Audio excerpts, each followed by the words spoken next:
The Unconventional Therapist's Guide to Nothing.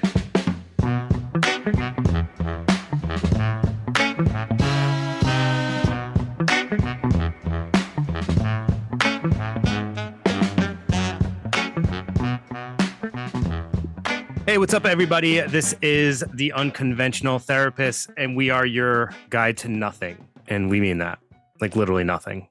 This is probably going to make zero sense to anybody.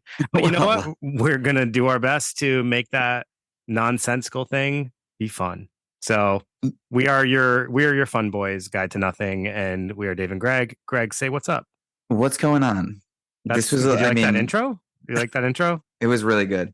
Thank you. It felt natural. It felt good. We're the fun boys. And maybe you are kind of feeling a little bit out of sorts and fun loving because this is your time of year. Right? Well, also, we had a bunch of technical difficulties before we started because you could not figure out how to get the sound button to work. Because I don't know computers. That's truth, everyone. He couldn't get his volume to work. And I continue not to. So I'm somehow like plugged into this microphone. Yeah, literally still not working, but we're going to run with it. So let's just, and we wasted a lot of time with sound, and now we are going to just get into it.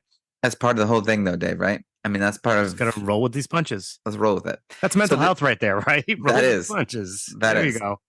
So this is our first installment in the Halloween season. And last year we tackled... For this year. Yeah. For this year. And we tackled a Victorian novel last year. And I think we had some success with it. I don't know if you remember, but this was the only podcast we filmed in the same room, sort of touching knees. Yeah, I hated that. I know you did. And we haven't done it since. Yeah. I enjoyed it. But it was a success, though. And I think that is in part because of the era. The Victorian times sort of lend themselves nicely to these strange tales, right? It was a success because it was one of your younger son's favorite episodes. Yeah, I mean, and I don't know if this will be part of it, but I love these Victorians. I love the whole Victorian era. And I mean, I wouldn't even know how to explain it really, but it's kind of like based on, like, when you think of the Victorian era, what do you think of? Victorian people. Yeah, okay. Like, you mean like the elegance and the furniture and the wigs, taxidermy, I kind of think of, but also like spiritualism. And I don't think of that. And while, these things can kind of, you don't think of spiritualism? No. I mean, every time you think of a ghost, masquerades, like a top hat and like a woman in a Victorian dress. That's like what this stuff is, I think. Jacob Marley's. Exactly. Now that's Victorian. It is. I think it's like 1820 to 1914. Think of, ink, and you dip your pen in the ink. With a little feather, maybe? A little feather. And that like pen is worth it was so well made. That's the Victorian times. So it's like these things are like so beautiful, but at the same time, like kind of terrifying. Yeah. And the story we're going to be covering, which we haven't even explored yet, is the strange case of Dr. Jeckyll and Mr. Hyde. Right. Yeah. What did you know about this Robert Louis Stevenson, the guy who wrote it? I knew nothing about him, actually, and I guess I should have, but I kind of saw who wrote this, I didn't think twice about it, and then I saw that he had some pretty notable works. Treasure Island. Yeah. I mean, aside from that, notable work. Yeah. Work singular, but this makes it plural. One of these, like, I mean, even his own story is like tuberculosis as a young kid, and he never really got out of bed too much. So instead of exploring the outside world, he had to like sort of develop this wild imagination. And that's kind of where these stories came from. Yeah. So Dave, I can give you kind of like a synopsis. No, don't give me. Why don't you give the audience synopsis? Yeah. Like a little synopsis of the story. You're going to have to give me like 10 minutes for this. And then we can just kind of get into like what it all means. 10 minutes. I know. And we can kind of like take little breaks for Jesus Cristo, man. Okay. I'll try to... So listen, this is, I mean, it is a little bit of a lengthy synopsis, but it is what it is. This is a story, like a couple of lawyers are telling a story about an incident. So it's one of these stories that's like a story within a story. And the incident is that a child is trampled by a man, and the damage done was sort of paid off by this, the damage was done by this creepy, small, weird guy but he's like, all right, well, I need to pay off the parents, and he does it with a check from an honorable guy, like Dr. Harry Jeckyll, right? So one of the lawyers thinks this is kind of weird and is actually really good friends with Dr. Jeckyll, and his name's Utterson, and he's very suspicious of this relationship between this weird little man and the good doctor. And so he kind of like investigates this, and he finds that the doctor has a will, and he's leaving everything to this little man. And Utterson's kind of is this like lawyer friend, and he's kind of narrating this whole thing. And he has a couple of great lines where he says he wants to find out who Mr. Hyde is. So he says, quote, "If he's Mr. Hyde, I'll be Mr. Seek," which is kind of a great line, right? And he finally meets him, and he says that the guy has Satan's signature written on his face. So he's trying to paint this picture of this person is somehow like pure evil, right? And the interesting thing is, Utterson is one of Dr. Jekyll's oldest friends, and he meets Hyde face to face and doesn't even like recognize anything about him. Now, when you've heard this story in the past, Dave, when you think of Dr. Jekyll and Mr. Hyde, like, it's, I don't want to be the spoiler here, but it's the same person. And do you ever get the sense that they looked alike, or like, what was your thoughts about that? I always thought of Hyde as being very like almost monstrous, Mm-hmm. or not necessarily like having the same likelihood of him. Yeah. And I actually heard an interesting fact, and this kind of fit into my like understanding of what Hyde was. Jekyll and Hyde was like the inspiration for the Hulk. Yeah, Stan Lee's absolutely. character of the Hulk. And that kind of was like also fit into like what I actually thought of Jekyll and Hyde. I actually thought he like bulked up into like this bigger creature, but it's actually quite the opposite. So it can be, and it is in this case. But I think what's going on there is like, all right, so Dr. Jekyll, when he's taking this elixir or whatever's happening, he's splitting up. He's like splitting up from what's good about him, and what's bad about him is being able to kind of tear apart from him. And so thankfully, what's bad about him is smaller. But I think if the story kept going on, and we'll talk about it later, the darker side would have gotten bigger and bigger. You should write that. You should write that story. Maybe I should, right? But The Strange Case of Dr. Jekyll and Mr. Hyde, Part 2. Part 2. Yeah. So this is what's going on, right? More Hyde commits a murder. Everyone knows it was Mr. Hyde. So Dr. Jekyll finally rejects Hyde. He had been like isolating a lot, and he's kind of been always giving Hyde the benefit of the doubt. Obviously, they've never seen together, but he's finally like, you know what? That's gone too far. I'm done with this guy. And around this, so this lasts for a couple months, and then the doctor seems to relapse and back into his solitude, right?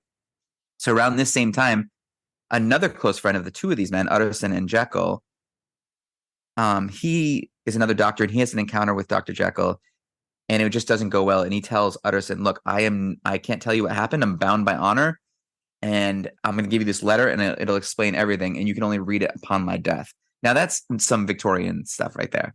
Yeah. So after this, and don't worry, we're getting there. We're almost there. So Poole, who is this butler, he works for Dr. Jeckyll. He reaches out to Utterson too, and he says, there's a man that's living with him, and it's no longer Dr. Jeckyll. So they both suspect foul play. They think Mr. Hyde's there. They think that he murdered Dr. Jeckyll. And when Utterson gets to the house, he hears him yelling and screaming. It doesn't sound like Dr. Jekyll's voice. He's yelling for medicine. They both, Poole and Utterson, they end up breaking the door down, and they find Hyde, but he's dead. And he's wearing Jekyll's clothes, which are a little bit too big for him. Yeah. And because he's small. Right, exactly. And they leave this narrative he leaves this narrative behind about what happened. And it's kind of this whole thing where they're like, oh my God, like, no, Finkel's Einhorn, Einhorn's Finkel, that whole thing. Like, this is, so that's essentially the story where it's like, there's so many interesting things here that we'll talk about, but it's the same guy. And that's like, no one would have ever suspected that, obviously, right? There's something super interesting about that. Yeah. I also just want to point out that I think it's funny that they think something's wrong because it's two men living together. Yeah. So Yeah. I mean, that's like some old school thought right there. And they're having, a tumultuous relationship. Yeah. Right. Right.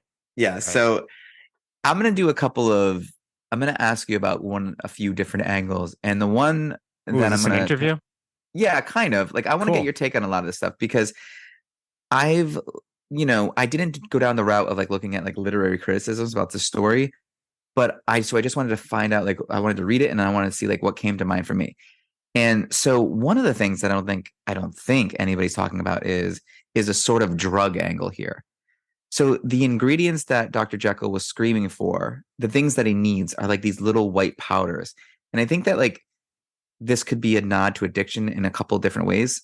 First of all, addiction is going to reveal the darkness inside of us, right? It's going to create us like this desperate thief type being. And he also talks a lot about in the book needing the medicine to be himself. So, like, when people get addicted to drugs like this, like the addiction cycle, hacking the reward system, destroying the ability to feel good on your own. Like, Yeah. what do you think about that? So that's an interesting take. And like I had a very different take. And not that like I disagree with this take. It's a totally different perspective than kind of the angle that I was coming at this. One of many takes. Book One of many from. takes. It's definitely, it's definitely worth, it's a talking piece. It's worth looking at. So you're absolutely right. Like there's, he's taking a substance in order to feel a certain feeling. Yeah. And he likes that certain feeling. He does like it. There's like that wanting more and that guilt he feels at times after at some point he feels Also some like guilt. yeah, and he's like reckless and uninhibited when he takes it. Sure. Right. It taps into another side of him that he doesn't have access to always. But yeah, and then that really starts to seep into his normal life because he actually, he like involuntarily transforms at one point. He starts and that's like that's when it starts to seep into his normal life, and that's when he decides I got to cut it out for a while, but then he goes back to it. He relapses. Yeah, but what you just said there makes all right. So now he's lost control, and this thing, the addiction, has taken over, and now he's completely lost control. That's a good metaphor for addiction, right? Oh, absolutely. That is definitely a great like way to analyze this. Also, Dave, the other thing, and I'm thinking about it now is, because we were talking about the ECT and lobotomy last time and psychosurgery and all these things, like maybe this is a critique on like psychopharmacology, because he is a doctor and he's experimenting with like drugs that alter your consciousness. Greg, did you mention what year this novel is from? What is it? What year is it from? You don't know? No, I mean, it's got to be the late 1800s. Yeah. How bad do you want to know? Pretty bad. Like, tell me how bad. Like real bad. All right, just give me 1 second. So let's see. We are looking at 1886. Okay. Well, so, now that we know, it's like big pharma, all that stuff. Yeah. 1886. You know how that goes. I think that this Pfizer just came out with a new vaccine. They must have been starting to dip a toe in like these ideas, though, right? Totally. And people were like, "That's dangerous. Don't mess with that." I think that I have was. No idea. I have no idea. To be honest. Okay, so that's one angle. I mean, do you want to talk about the angle you were talking about? Because I've got like 1,000 more. And this is the angle that, like, when I pitched this idea, this is the part that really stuck out to me and what I found interesting. So we've talked about this before, like the duality that exists in all of us. Mm-hmm. And we all are any of us just pure good? Is anyone just pure evil? I think that I think it's safe to say that we all have a little bit of both. Like, I could make evil choices. I could make choices that are, would be deemed as pure evil. Mm-hmm. But I also have the ability to make choices against that, right? And what he taps into is he finds this way to tap into his evil side and tap into like those feelings that he doesn't get on an everyday basis, right? So like we all have that ability to live our lives a little differently. So you're saying it's like it's like fun to be. There's there's something about being uninhibited. There's Mhm. something about being a little reckless, especially when you are an individual who tends to play on the cautious side, just, follow society's rules and regulations. You're known as like and you have an appearance you got to keep up. Mhm. Like Hyde is this version of him that's able to just dabble in everything that he's not able to do in his everyday life. And He he called does it under a guise. and So it's like it doesn't reflect on him later. he's got a great little quote for it too. And I mean, just a little term, and he calls it vicarious depravity. Yeah. I mean, that's what you're talking about here. And you're absolutely right when you're saying, like, this is a guy. First of all, he's a Victorian doctor.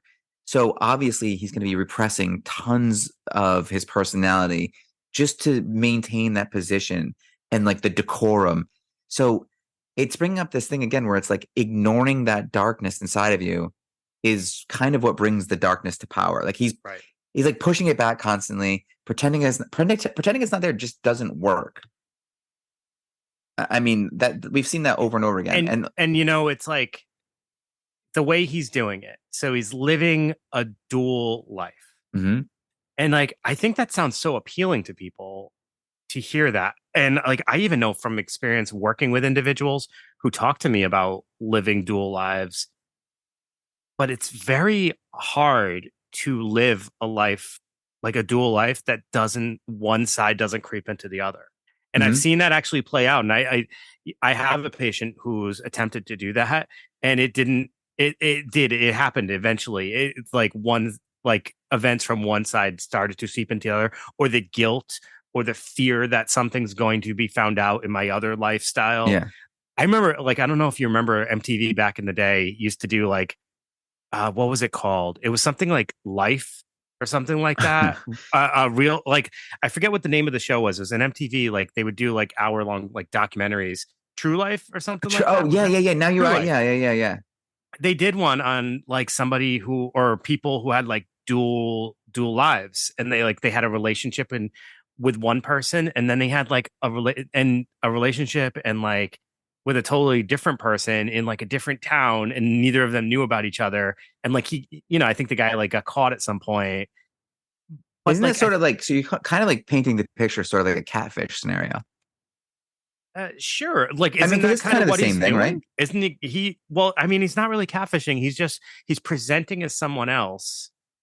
I mean, and obviously this is a story, so it's like an analogy for it. Yeah. But he's taking something to become someone else. It's giving him that confidence that whatever it needs to transform into this other thing. But essentially, all he is doing is he's like changing his personality by the choices he's making. He's just making different choices. Oh, you're very interesting to bring up choice because you know he gets to almost what do they call that? Like when you're having someone else do the work for you. It's almost like the Dorian Gray thing where Right. it's like yeah, he gets to have all the fun and do all the depraved things, but he doesn't have to have any of the consequence of it. Right.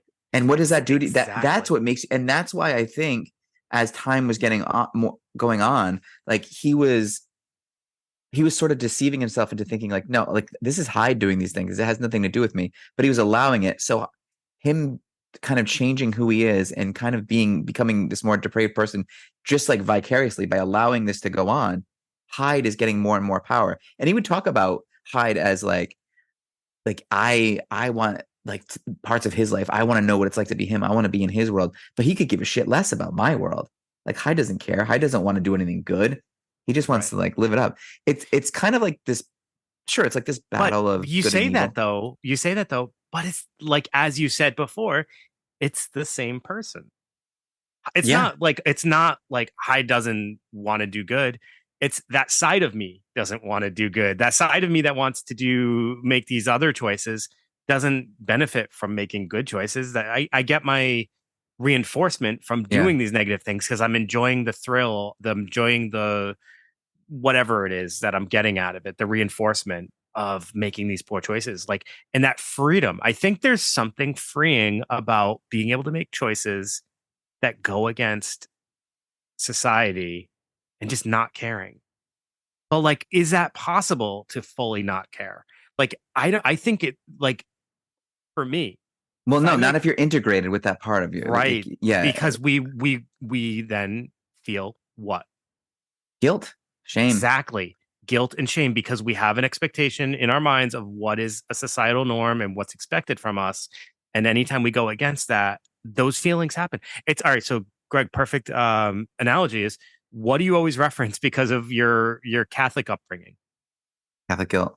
Right. So anytime you make a choice and that goes against like something that was brought up in your upbringing, you experience that Catholic, quote unquote, Catholic guilt, right? Just talking about it, I'm looking out the window for a lightning strike Right. right Now, now. this has nothing to do with anything other than messages that were sent to you as a child. This has nothing to do with like me and your interactions, has nothing to do with like anything. Like, if I grew up with a different like ideology, I might have totally different things that give me guilt. So whatever it is that gives him guilt when he's acting as Hyde, for whatever reason, he's able to remove those feelings. But when he goes back to his normal self, his Jeckyll self, what The guilt happens? He comes back. Yeah, the experiences the guilt comes guilt. back in. Yeah, that's super interesting. It's like if you could, I think this would be an important exercise for people to see like what they need to work on. Like if your Hyde separated from you, like those evil parts, like what would they look like? What would their characteristics be? And maybe those are some of the things that you need to work on, right? Because Yes. when I'm talking about this story, when I'm thinking a lot about Freud. I mean, Freud thinking about us being driven by pleasures and desires, and also, I mean, what else is this besides id, ego, superego? So Dr. Jekyll is the superego, and Hyde is the id, like the angel and the devil. And I just think that it's super interesting how like it's it's important to kind of look at these things and say, is my Hyde smaller than my Jekyll, and like kind of like understand like why that is. What are the things that are so like really bad about me? And I, instead of like hiding from it and letting it gain power, like shine a light on it and be like, oh, is there anything I need to work on here? Is this, driving like any habits or behaviors that I kind of don't want as a part of my personality? I think it's it's a pretty interesting thing to think about. And also the other thing about this that people are letting slip away is, so Hyde is described as this super ugly, um, small man, right? And I mean, all throughout history, you see this kind of like with the Greeks and everything, like beauty is goodness, beauty is truth, beauty is all these things. But like, what does that say for like just people who are, not so good looking? Like, it must feel like, am I like it's a bad message sent throughout all these stories, and you know, evil is ugly and good is beauty, because that's not really how the world works. Yes. You know, in Yes. fact, that's what makes these stories kind of scary. It's like that violation of expectations. It's like a doctor doing all these bad things, a priest doing these bad things, or a cop or a politician, whatever. It's the beauty is, there's something evil about beauty too, because it's almost a disguise. Yeah. Yeah. And another like really interesting thing is like, so I think we both kind of agreed that we had this image of Hyde being larger, right? Oh yeah, like even I feel like in pop culture, like it's like rawr, and he's like jumping And across buildings and stuff. again, I think, and we talked about this with Frankenstein. If I were to put like and this one with Frankenstein, I know some of the origins of why we have the pop culture view of Frankenstein. And if you don't know that, like go back to our Frankenstein episode where I Yeah, talk about that. it's pretty good. This one I actually don't have that knowledge, but I would take a guess.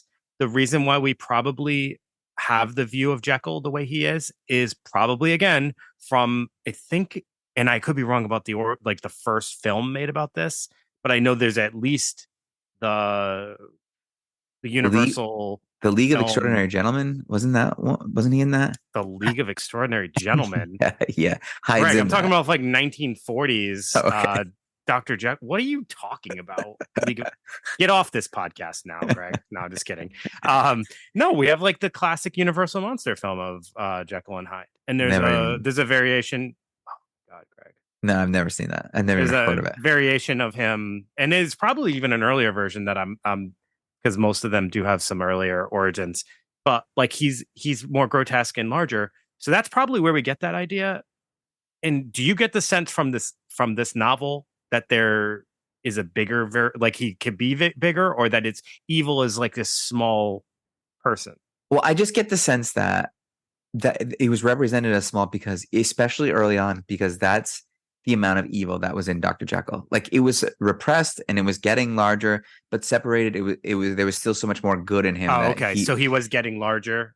But yeah, but so they weren't really making that explicit that he was getting larger, but he was at least getting more powerful and having more control over the situation. And so I'm interpreting it as getting larger and larger. So I was actually reading it more as like that's just what evil looked like. And like maybe his power is bigger, but like I think the depiction was he was supposed to, like, evil was supposed to be like this little goblin type guy that comes out of you. Like I think that they found like that was scary. That was like the scary depiction. And I think like in our society, like now, and you know, with movies and stuff like that, like we picture like larger things being scary. But I think that there is something a little eerie about this little goblin type guy. And no, that's like, definitely scary. But I think like what it's kind of representing in a way is, you know, we can't be good people without some potential to do bad things. We can't. Yeah. Fighting that inside of ourselves is what we have to do. Greg, the sweet isn't as sweet without the sour, my dude. I mean, it's just not, right? And remember when I made up that quote? When I made that quote up? Yeah, no, it was me. Remember? Oh, okay, all right. Well, we'll make sure that you get credit for that in some kind of you know, post with like a seagull flying or something like that. Yeah, right. A little. I always say that quote, and then you know, shout out to Tupac who said, "The blacker the berry, the sweeter the juice." Yeah. I don't know what that has to do with this, but it sounded right. That's good too, and I'm sure true. Right? Very true. Very true. Very true. So what do you think though? I mean, what do you think about that thing where it's like keeping, I think maybe one of the messages of this book is don't let that part of you get too big. Don't avoid it. Keep an eye on it. Watch it. Right? I like it, Greg. Now, what is it, Dave, like for you, like what would that look like for you if like the evil parts of you, like your lowest parts ripped out of you? Like what would that look like? Or would you rather not say? What would it look like? Yeah, like, I mean, so like what characteristics would it have? Like that'd be a good exercise for you to try to do. Oh, I mean, I would never say that out loud. Okay. Would you? You shouldn't either, actually. I'm not gonna let you say it. The sad thing is I probably would. Yeah. And then be canceled or whatever. No, I don't think most people should say it out loud. I don't think we need to see that side of each other. I think what we do need to understand though is like what I meant when I said no, I actually don't. I don't think we all need to show our worst sides to each other all the time. Well, think about it like this though. You're on a first date, right? And you're like, "Hey, look, I feel this way about this. I'm kind of like this," and like kind of leave some of that stuff out there. That's not your evil though, Greg. That's just who you are as a person. And like, no, yeah, I mean, lay out the evil, dude.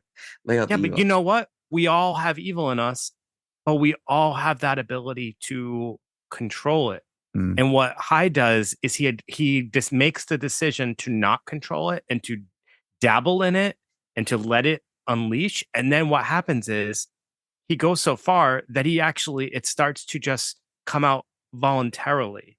And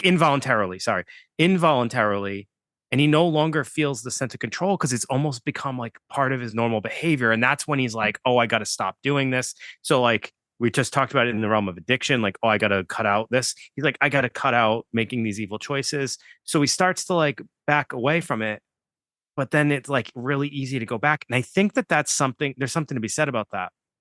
When you start making certain choices in your life, it becomes way easier to continue to make those choices. So if you get in the habit of like doing things that are, you know, bad, I don't know if illegal is the right word because, you know, that's just our. I know what you mean, dude. It's like when I stop at Dunkin' Donuts to get a sausage, egg, and cheese one day. Next thing I know, 4 days in a row, I'm doing it. Right.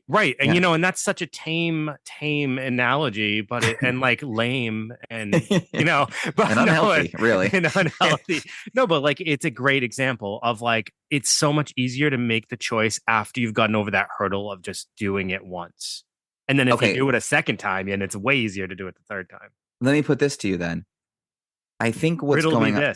Riddle me this, right? So we're all in those situations, like, you know, you're at work and, oh man, if I just moved this 0 over here, now I don't have to worry about money for a while. Or, there's if I just told this little lie, I would get this girl I wanted, whatever it is. You don't do these things because of the consequences. But what if, you could, steal that thing or do that thing that would get you ahead and not have the consequences. I think that's the thing that's going on here. It's like that untested, like we think we're good until we're tested. And, if we knew we could get away with certain things, would we do them? Like that's what's going on with Dr. Jekyll. He's like, all right, these are terrible things that I would never want to do. I would never want to beat someone, or I never want to and maybe like there's been times in his life where he gets an argument. He's like, I just want to punch this guy in the face, but I can't because I have to repress that because I'm a doctor and all these things. But if I could do it and get away with it and no one would even know it was me, would you do it? I think that's part of the thing. Well, I think that's a big part of it. And then I think it's a little bit of a cautionary tale. Sure. And this is kind of like the theme that I'm highlighting here. It's that slippery slope. You start to dabble in making certain choices, and eventually those choices start to seep into just who you are, your identity. He's no longer separated from Hyde at one point because he wakes up and he's, involuntarily transformed into Hyde. He didn't choose to be Hyde that time. That's a good point. Like those little choices. It's like we talked about before. If you lost your wallet or if you lost your phone, you would know right away. But if you're making little choices in your life that like kind of go against your morals over and over and over again, you could lose yourself and not know it. And it's like these repeated choices that are important. These little, even the word identity, it means, it comes from two words like essentius, and which means being, and identitum, that could be wrong, and it means repeatedly. So it's like repeatedly being, like the things you repeatedly do, that's who you are. So if you're repeatedly doing bad things, that's who you are. But I think you're getting onto something there with like the cautionary tale also, because Dr. Jekyll, by all accounts, was like this progressive doctor trying new things. And in the 1800s, maybe people were thinking, all right, like ambition and change, same as Frankenstein. Like this is dangerous stuff.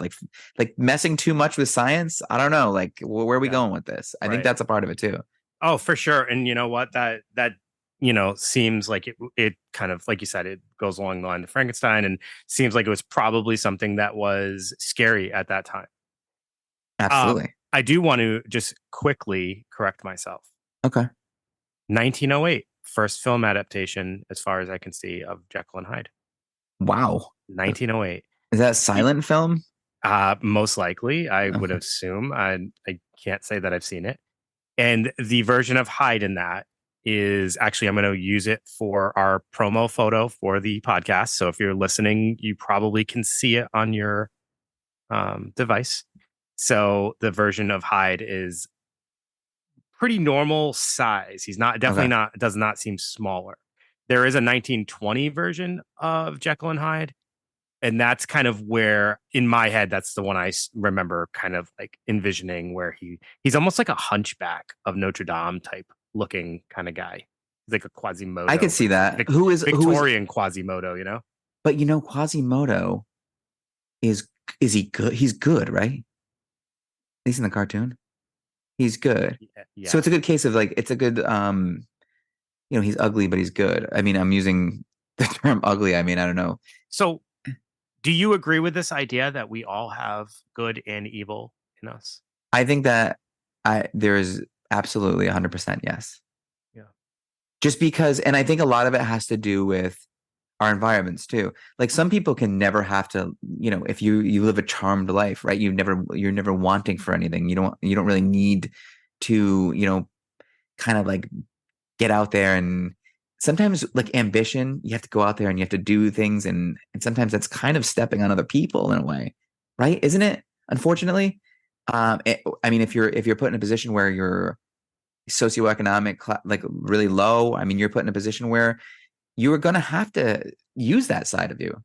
Right. It's not just because so we're calling it evil, we're calling it bad. And like, what makes it, it's an interesting thing. Cause like, I think morality isn't really for the individual. Because Dave, like if you had some water and we were out in the desert together and I killed you and drank your water, I mean, that's morally wrong, but it's Wish. not bad. It's not bad for me, right? It's good for me. I got the water, I drank it, I survived. So I think morality is more of something that keeps society moving. If we got Like, caught in a plane crash and I ate you after an hour of being stranded because I was hungry. yeah, no, that would be. Wait, you got to murder me first and then eat me? Oh, sure, if you want. Yeah. But I think That that's is true. that is not wrong of me. It's just a choice I made. But it's so like I'm what I'm yeah, and you know what? It's kind of not. It's not bad for you. Is what I'm saying. Yeah. Like, so morality is, and it doesn't benefit the individual. It benefits the society because it makes it so like we can't go around killing each other for each other's waters, or else society doesn't exist. You can't like get comfortable. You can't write a book. You can't have any kind of culture. But that, make no mistake, like there's a weird line, like good and bad is very subjective. And just because, we consider it bad in, society doesn't mean. But so when there's a difference between good and bad though, and good and evil. So let's right and wrong. Like when we are looking at Jeckyll and Hyde, we are talking about extremes. We're not talking about good and bad, because good and bad is totally subjective. We're talking about good versus evil. Hyde is evil. Oh, 100%. And he's pure evil, right? He's got to be. He's everything. He's void of goodness because he's every little bit of evil sucked out of Jeckyll, which makes Jeckyll just perfect, I guess, when he's gone, which is something they don't touch on, But what's funny is like, and we didn't even mention it yet. I mean, maybe this is the 1800s. Maybe this is Robert Louis Stevenson's way of like kind of explaining bipolar disorder. Maybe something he's seen in somebody. Maybe he got the idea like of someone's, mood shifting swings, dramatically. Yeah. I think, and I think in a few weeks we'll probably get into some better analogies for that. Like I don't know how. Like this would be super extreme. Yeah. But I mean, it's definitely, there's definitely some interesting takes that you could make for other things, like, even anger issues. Someone who has anger issues, or there's so many awesome kind of like thoughts you can have about this too. Like that other idea is like, we're all individuals, but every person we know has a different idea of our personality and our like, maybe to someone you're Hyde, but to someone you're Jeckyll. Sure. I mean, and I guess I hate to say it, like I hate to be like the duality of man or whatever, but it's what it's about. I think it's what this story's about. No, it's literally what we said at the start. It's about duality of man, 100%. But I do, and when we say man, we mean like mankind. And, that includes everyone. That's right. I love that though. I literally think that is such an interesting concept, because so many people deny that there's duality in all of us. Like they look at people as being just good or just bad. People can be so like rigid and like all or nothing thinking. Like it's either you're all good or you're all bad, and they forget that we all have a little bit of all of that in us. Like I can be super shitty to somebody, but also be super kind to someone else. And those two things can exist in my life. Dialectic, right? It's like, two contradicting thoughts can sometimes exist within one person. Both be true. Both be true. And, I think that's what we're kind of highlighting here. It's like, he can be both good and evil. But like, so we're talking about that idea, and I just think it's important for us to drive home, like what Stevenson really seems to be driving home is, and stressing, is like there's a reason we restrict our evil side, right? There's a reason we keep it inside of us. We navigate on certain paths, and what we see happen to Dr. Jeckyll is why we do that. He becomes consumed. Yeah, like you can't let the evil parts of you get loose almost.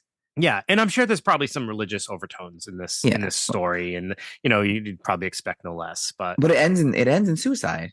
I mean, Hyde ends up.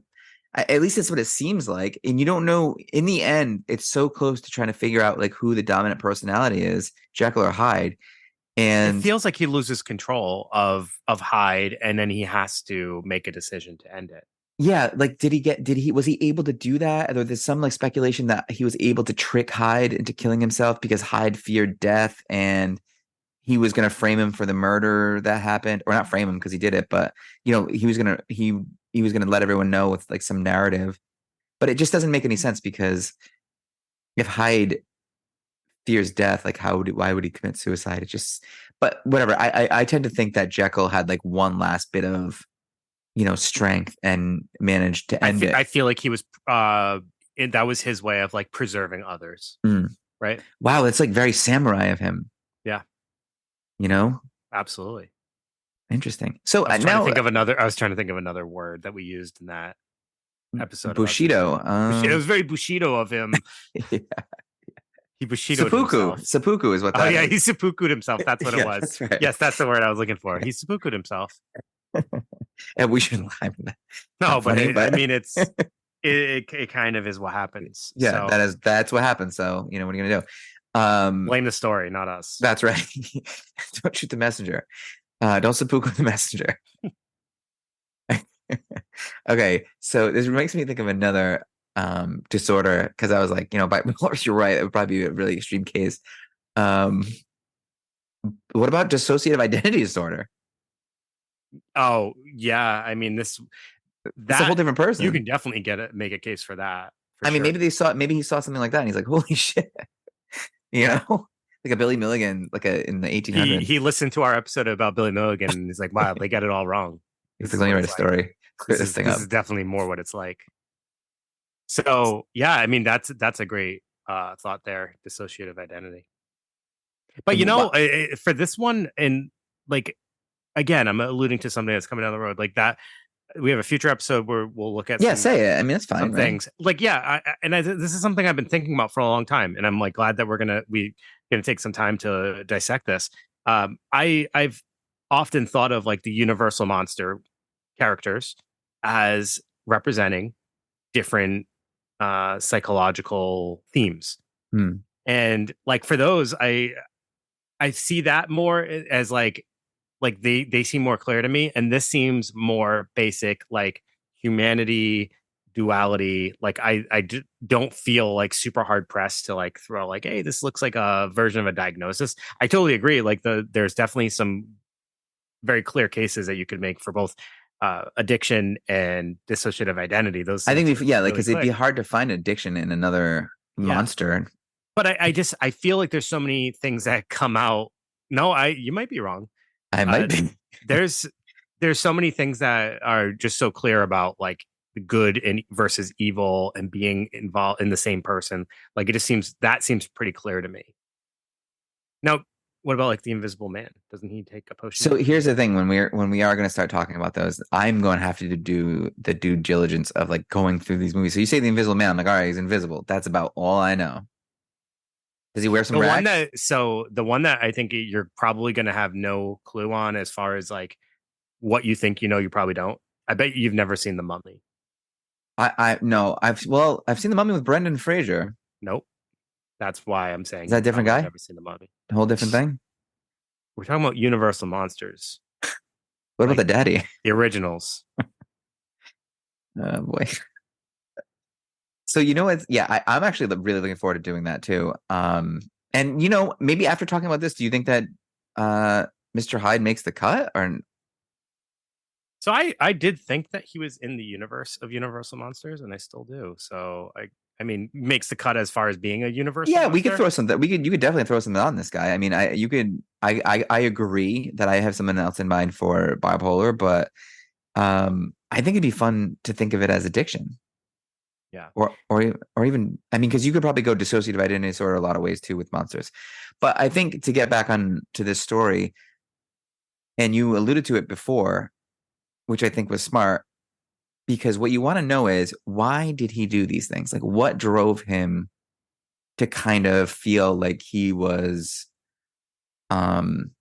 he like needed to let loose. I Right? think it was like that I don't know if you would call it mundaneness Yeah, monotony. of monotony, wanting something just outside of that thing he exists in every day. And don't we all kind of like feel that way sometimes? Yeah. We kind of sometimes just want to cut loose. And then Yeah. it's like, but all right, so like, yeah, we all just kind of want to cut loose and just do our thing. And this story is telling us, don't do that. Again, I mean, how many times can we wrap this around like the powers that be telling us, nah, you probably shouldn't, you know, lose control of or like do those things that you kind of really want to do because, you know, you'll end up dead. Yeah. You'll be a monster. Scary.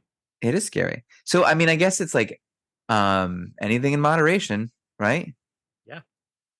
I mean, if you wanted to, I would say anything in moderation or just don't do evil. yeah, don't do evil. Feels like just don't do evil.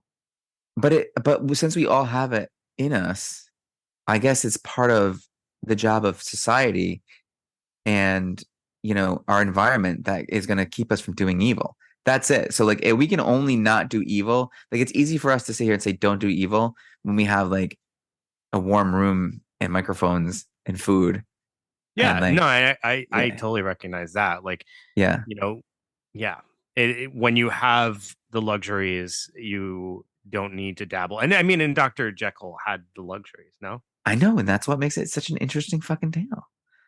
You know, it's like even when you have But luxuries. when you have luxuries, you know, it's like no matter what your situation is, you always kind of wonder what it's like under Yeah, this. Like, that's true. you know, like even lifestyles that we know are not desirable. You're gonna tell me you've never been curious what it would be like? Oh, dude, why do you think it is that we all love Sopranos and like mob movies so much? Because Sure. it kind of be kind of fun to be like, oh, this guy like cut me off. Like, I go Yeah. send someone to whack All him. right.